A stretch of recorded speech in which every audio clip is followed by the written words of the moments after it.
Hello കുട്ടീസ്, welcome back to Xylem learning. It's me Anuratna, നിങ്ങളുടെ സ്വന്തം അനു മിസ്സാണ്. ഓക്കെ, മക്കളെ എല്ലാവരും എൻ്റെ സൗണ്ട് കേൾക്കുന്നുണ്ടാവും എന്ന് ഞാൻ വിചാരിക്കുന്നു. ഓക്കെ, ചെറിയൊരു സൗണ്ടിന് കുറവുണ്ട്, എന്നാലും കുഴപ്പമൊന്നുമില്ല. നമുക്ക് അടിപൊളിയായിട്ട് ഇന്നത്തെ ക്ലാസ്സിൽ നിങ്ങൾ അധികം ശ്രദ്ധിക്കേണ്ട ഒരു കാര്യം എന്ന് പറഞ്ഞാൽ നമ്മൾ എക്സാമിന് മെയിനായിട്ട് ചോദിക്കുന്ന ചോദ്യം തന്നെയാണ്.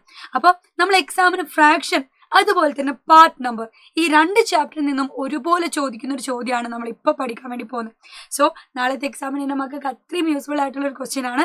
സോ ഒരിക്കലും മിസ് ചെയ്യരുത് കേട്ടോ. അപ്പോൾ ബോർഡിൽ കാണുന്ന ക്വസ്റ്റ്യൻ നിങ്ങൾ ശ്രദ്ധിച്ചു നോക്കിയാൽ നിങ്ങൾ മുന്നേ ഇത് കണ്ടിട്ടുണ്ടായിരിക്കും, എന്നാലും എൻ്റെ മക്കൾ ഇതിൻ്റെ ആൻസർ ഒന്ന് വേഗം പറഞ്ഞു തരാൻ വേണ്ടിയിട്ട് ശ്രമിക്കാം. അപ്പോൾ ക്വസ്റ്റ്യൻ നോക്കുക. ഇതിനകത്ത് കുറച്ച് ഫിഗേഴ്സ് ഉണ്ട്, അത് കളർ ചെയ്ത പോർഷൻസ് നിങ്ങൾക്ക് കാണാൻ പറ്റുന്നുണ്ടായിരിക്കും. അതിൽ കുറച്ച് ക്വസ്റ്റ്യൻസ് ABCD എന്നുള്ള ക്വസ്റ്റ്യൻസ് എൻ്റെ മക്കൾ സെറ്റാക്കി കഴിഞ്ഞാൽ ഇതിൽ നമുക്ക് 5 മാർക്ക് നേടാൻ വേണ്ടി പറ്റും അല്ലേ. എളുപ്പമുള്ളൊരു ചോദ്യമാണതാ. നമ്മൾ ചോദ്യം ഒന്ന് വായിച്ചു നോക്കിക്കേ. കളർ ചെയ്ത ഭാഗത്തിന്റെ ഭിന്നരൂപം അല്ലെങ്കിൽ അതിന്റെ ഫ്രാക്ഷൻ എഴുതുക എന്നുള്ളതാണ് ആദ്യത്തെ ചോദ്യം.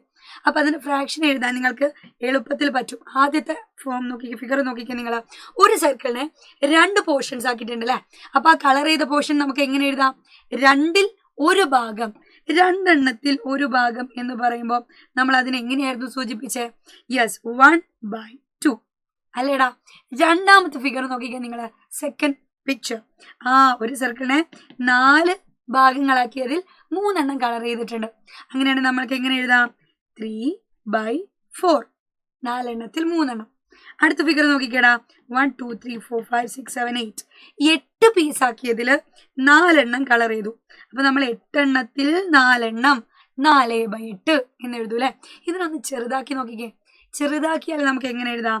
4ൽ 4 ഒരു തവണ പോകും അല്ലെ. 8ൽ 4 2 തവണ പോകും. അപ്പൊ നമുക്കതിന് ചെറുതാക്കിയിട്ട് എങ്ങനെ എഴുതാം? 1/2 എന്നൂടെ മാറ്റി എഴുതാം. അപ്പോൾ ശരിക്കും നോക്കുകയാണെങ്കിൽ 1/2 എന്താ? പകുതി, ഹാഫ് ആണ് അല്ലേ.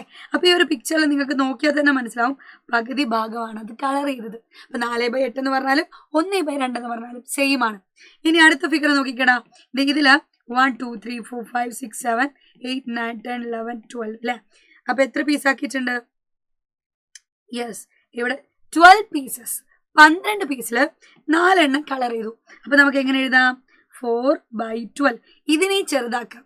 എങ്ങനെ ചെറുതാക്കുക? 4ൽ 4 ഒരു തവണ, 12ൽ 4 3 തവണ പോകും. അപ്പൊ 4/12 ചെറുതാക്കിയിട്ട് എനിക്ക് 1/3 എന്ന് എഴുതാൻ വേണ്ടി പറ്റും. അപ്പോൾ നല്ലോണം ശ്രദ്ധിച്ചിട്ട് എൻ്റെ മക്കള് ഇതിൻ്റെ ഒക്കെ ഭാഗങ്ങളിലെ നമുക്ക് ഫ്രാക്ഷൻസ് അല്ലെങ്കിൽ ഭിന്നരൂപം എഴുതാൻ വേണ്ടി പറ്റി. ഇനി നമ്മളെ സെക്കൻഡ് ക്വസ്റ്റ്യൻ നോക്കിക്കേ. മുകളിലുള്ളതിൽ തുല്യമായ അല്ലെ ഈക്വൽ ആയിട്ടുള്ള ഭിന്നരൂപം ആരാണ് എന്നാണ് ചോദിച്ചത്. അപ്പൊ നിങ്ങൾ നോക്കിയാൽ വേഗം മനസ്സിലാകും. യെസ്, 1/2 1/2. അപ്പൊ 2 ഭാഗത്തും ഒരുപോലെ വരുന്ന ഭിന്നരൂപം അതാരാണ്? പിക്ചർ 1ഉം പിക്ചർ 3ഉം ആണ് അല്ലെ.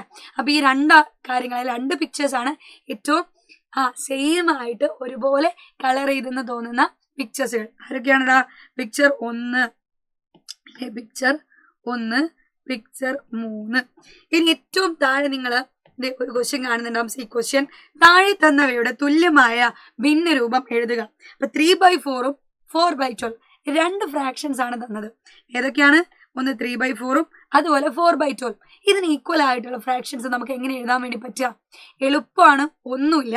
നമ്മൾ ന്യൂമറേറ്ററും ഡിനോമിനേറ്ററും ഒരുപോലെയുള്ള നമ്പർ കൊണ്ട് മൾട്ടിപ്ലൈ ചെയ്യുകയോ അല്ലെങ്കിൽ ഒരുപോലെയുള്ള നമ്പർ കൊണ്ട് ഡിവൈഡ് ചെയ്യുകയോ ചെയ്താൽ മതി. എളുപ്പമാണ്. ഇത് നോക്കിക്കേ, 3/4 എന്ന് പറഞ്ഞാൽ ഏറ്റവും ചെറിയ ഫ്രാക്ഷൻ ആണല്ലേ. ഞാൻ ഇതിനെ 2നെ ഇതേ മുകളിൽ 2 കൊണ്ട് ഗുണിച്ചു, താഴെ 2 കൊണ്ട് ഗുണിച്ചു. അപ്പൊ എനിക്ക് എന്ത് കിട്ടും? യെസ്, 3നെ 2 കൊണ്ട് ഗുണിച്ചാൽ 6, 4നെ 2 കൊണ്ട് ഗുണിച്ചാൽ എത്ര പേരുടെ? 8. 6/8 എന്ന് പറഞ്ഞാലും 3/4 എന്ന് പറഞ്ഞാലും ഈക്വൽ ആണ്. എനിക്ക് 2 കൊണ്ട് തന്നെ മൾട്ടിപ്ലൈ ചെയ്യണമെന്ന് ഒരു നിർബന്ധവും ഇല്ല കേട്ടോ. നിങ്ങൾക്ക് വേണമെങ്കിൽ 3 കൊണ്ട് മൾട്ടിപ്ലൈ ചെയ്യാം. അപ്പൊ 3 × 3 എന്ന് പറഞ്ഞാൽ എത്ര പേരുടെ? 9. 4 × 3 എന്ന് പറഞ്ഞാൽ 12 എന്ന് വരും അല്ലേ. 9/12 എന്ന് പറഞ്ഞാലും 3/4 എന്ന് പറഞ്ഞാലും ഈക്വൽ ഫ്രാക്ഷൻസ് ആണ്. ഇതുപോലെ എൻ്റെ മക്കള് ഇതിന്റെ ആൻസർ എന്ത് വരും എന്നുള്ളത്, 4/12 ഈക്വൽ ആയിട്ടുള്ള ഫ്രാക്ഷൻ ആരാണെന്നുള്ളത് നിങ്ങൾ തന്നെ കമന്റ് ബോക്സിൽ പറയാം. ഇത് മൾട്ടിപ്ലൈ ചെയ്യണമെന്ന് നിർബന്ധമൊന്നുമില്ല. താഴെയും മുകളിലും അല്ലെ എന്ത് ചെയ്താൽ മതി? ഒരേ നമ്പർ കൊണ്ട് ഡിവൈഡ് ചെയ്താലും നിങ്ങൾക്ക് എന്ത് കിട്ടും? സെയിം ഫ്രാക്ഷൻ കിട്ടും. സോ ഇതുപോലുള്ള ഇമ്പോർട്ടൻ്റ് ആയിട്ടുള്ള ക്വസ്റ്റ്യൻസ് ആയിട്ട് ഇനിയും ഞാൻ വരുന്നതായിരിക്കും. സോ നെക്സ്റ്റ് ഒരു ക്ലാസ്സിൽ കാണുന്നത് വരെ ബൈ ബൈ, സീ യു.